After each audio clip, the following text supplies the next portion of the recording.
BSc first semester subject zoology है। और ये फर्स्ट सेमेस्टर में जो पेपर का टाइटल है साइटोलॉजी जेनेटिक्स एंड इम्यूनोलॉजी। तो चलिए आज इस पेपर में जो एक यूनिट का नाम है मेंडलिज्म एंड सेक्स डिटर्मिनेशन। तो इसके अंतर्गत जो फर्स्ट टॉपिक है basic principle of heredity and Mendel के लॉ देखेंगे। जो मेंडल साहब ने 3 लॉ दिए थे उन लॉ को भी डिस्कस करेंगे और mono hybrid cross and di hybrid cross क्या होते हैं। तो आज इस वीडियो के थ्रू जानेंगे क्या होता है।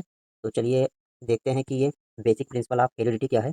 जो हेरिडिटी है ये वंशानुक्रम है। इसका मतलब होता है कि जो माता पिता से संतान में जो लक्षण आते हैं तो किस कारण किस रीजन से आते हैं तो वो हेरिडिटी इसका जिम्मेदार है।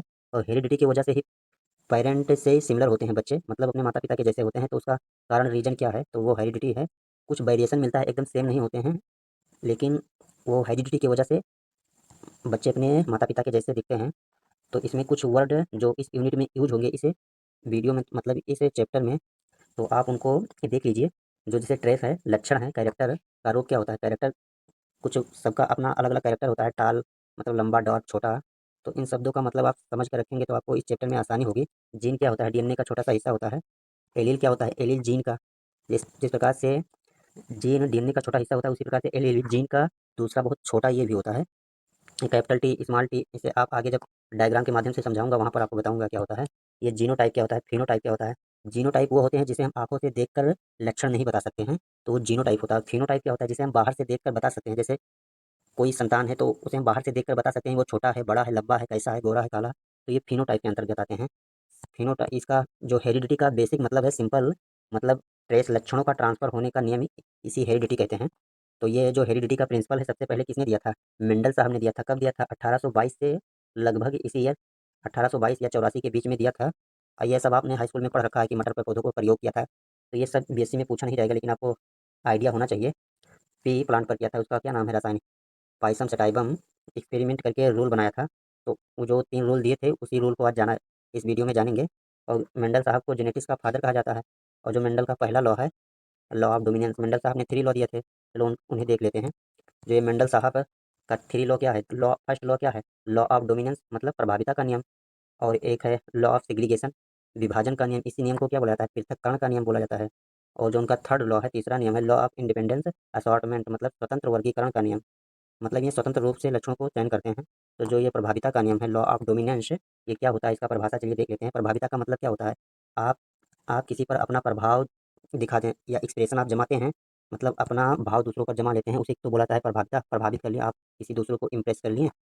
तो चलिए इसका परिभाषा देखते हैं। जब किसी लक्षण के लिए 2 अलग अलग आनुवंशिक कारक एक साथ उपस्थित होते हैं तो उनमें से केवल एक ही कारक अपना प्रभाव संतान में दिखाई देता है।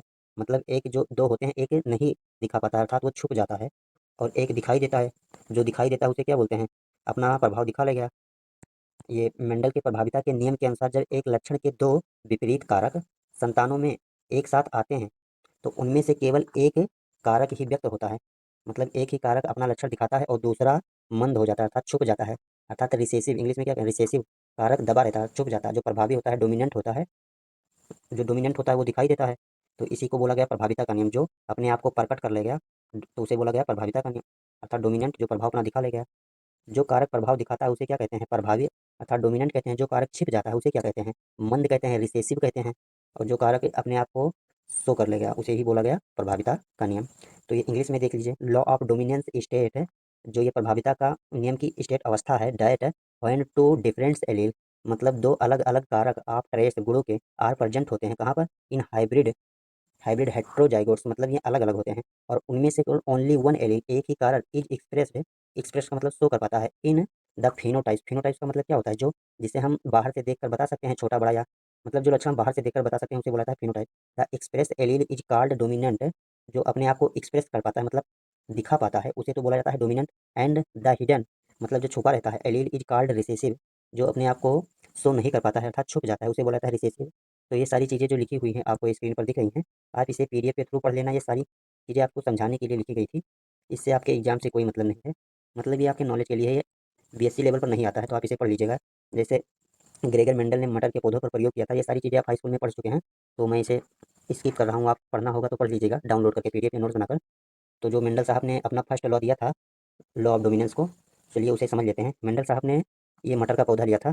जो मटर का पौधा ये पेरेंट है, मतलब ये जो एक लंबा पौधा लिया था, शुद्ध लंबा पौधा, जिसे कैपिटल टी से उन्होंने प्रदर्शित किया था मेंडल साहब ने। एक शुद्ध बौना पौधा लिया था, जिसे स्मॉल टी से प्रदर्शित किया था, जिसे डॉर्फ कहते हैं और टाल कहते हैं। जब इनको क्रॉस कराया गया, मंडल साहब ने इन्हें जब क्रॉस कराया, तो जो F1 जनरेशन में जो पहली पीढ़ी है, उसमें सभी लंबे पौधे प्राप्त हुए। ये क्रॉस कैसे किया था मंडल साहब ने? तो जो ये कैपिटल टी है, इस कैपिटल टी से स्मॉल टी से क्रॉस किया, तो क्या बना? एक कैपिटल टी बना, एक स्मॉल टी बना। और फिर इस कैपिटल टी का इस दूसरे स्मॉल टी से किया, तब भी ये कैपिटल टी ही बना, मतलब ये लंबा पौधा बना। और फिर इस टी से इसी प्रकार से इसमें किया, तो जो F1 जनरेशन है, इसमें सभी लंबे पौधे प्राप्त हुए। ये फिनोटाइप की दृष्टि से ये सभी लंबे पौधे प्राप्त हुए। लेकिन अगर जीनोटाइप में देखा जाए, जीनोटाइप में भी सभी लंबे पौधे हैं। और फिर जो लॉ ऑफ सेग्रीगेशन है, उसमें जब ये सेल्फ पॉलिनेशन होता है, तो वहाँ पर ये F1 जनरेशन में इसका जीनोटाइप बदल जाता है। तो जो जब आप लॉ ऑफ सेग्रीगेशन जब बताऊंगा, पृथक्करण का नियम, तो वहाँ पर बताऊंगा। चलिए, मोनोहाइब्रिड क्रॉस क्या होते हैं, एक लक्षणी संकरण क्या होता है, इसे जान लेते हैं। तो ये मोनोहाइब्रिड क्रॉस है। क्रॉस इज ये जेनेटिक क्रॉस बिटवीन, मध्य में, मतलब टू ऑर्गेनिज्म, दो जीवों के बीच में, कंसीडर ओनली वन ट्रेस, मतलब एक ही लक्षण को कंसीडर किया जाता है एट ये टाइम, एक समय पर। जब दो पौधों का क्रॉस किया जाता है और उनमें से केवल एक लक्षण पर ध्यान दिया जाता है, तो उसे कहते हैं मोनोहाइब्रिड क्रॉस। मतलब जब जब उन्हें क्रॉस किया जाता है, तब सिर्फ केवल एक लक्षण पर फोकस किया जाता है, तब उसे बोला जाता है मोनोहाइब्रिड क्रॉस। और जो ये मोनोहाइब्रिड क्रॉस है, मेंडल साहब ने अपने जो 3 लॉ दिए थे, उनमें से 2 लॉ में यूज किया था मोनोहाइब्रिड क्रॉस को, अपने दोनों नियमों में यूज किया था। लॉ ऑफ डोमिनेंस में यूज किया था, एंड लॉ ऑफ सेग्रीगेशन में इसी मोनोहाइब्रिड क्रॉस के एग्जाम्पल से समझाया था। मतलब आप ये जो क्रॉस हुआ है, जो ये मंडल साहब ने ये एग्जाम्पल लिया था, तो ये कौन सा है? ये मोनोहाइब्रिड क्रॉस है। मोनोहाइब्रिड क्रॉस का मतलब है, मंडल साहब ने एक ही लक्षण पर फोकस करके इस क्रॉस को, इस एग्जाम्पल को देकर समझाया था। तो चलिए, अब हम डाई हाइब्रिड क्रॉस को देख लेते हैं। डाई हाइब्रिड क्रॉस क्या होता है? ये डाई हाइब्रिड क्रॉस मतलब द्विलक्षणी संकरण। तो इसमें मेंडल साहब ने 2 लक्षणों पर फोकस किया था। ये डाई हाइब्रिड क्रॉस इज ये genetic cross between two organism consider to trace at the same time. मतलब एक समय पर 2 लक्षणों पर फोकस किया जाता है। जब दो पौधों का क्रॉस किया जाता है, तो उनमें से एक साथ 2 लक्षण को स्टडी किया जाता है। जबकि मोनोहाइब्रिड क्रॉस में केवल एक लक्षण पर फोकस किया जाता था, और डाई हाइब्रिड में 2 लक्षण पर फोकस किया जाता है। तो उसे कहते हैं डाई हाइब्रिड क्रॉस। तो और जो ये डाई हाइब्रिड क्रॉस है, मेंडल साहब ने अपने किस लॉ में यूज किया था? तो साहब ने डाई हाइब्रिड क्रॉस का यूज किया था। तो मैं उम्मीद करता हूँ कि ये वीडियो आपको समझ में आ गई होगी। तो चलिए, वीडियो को यहीं पर एंड करते हैं, और चैनल पर आप पहली बार आए हैं तो सब्सक्राइब जरूर करना, और अगर डाउट है तो कमेंट करना। तो चलिए, वीडियो को एंड करते हैं। तो thank for watching my video. फिर मिलते हैं किसी नेक्स्ट टॉपिक को लेकर, किसी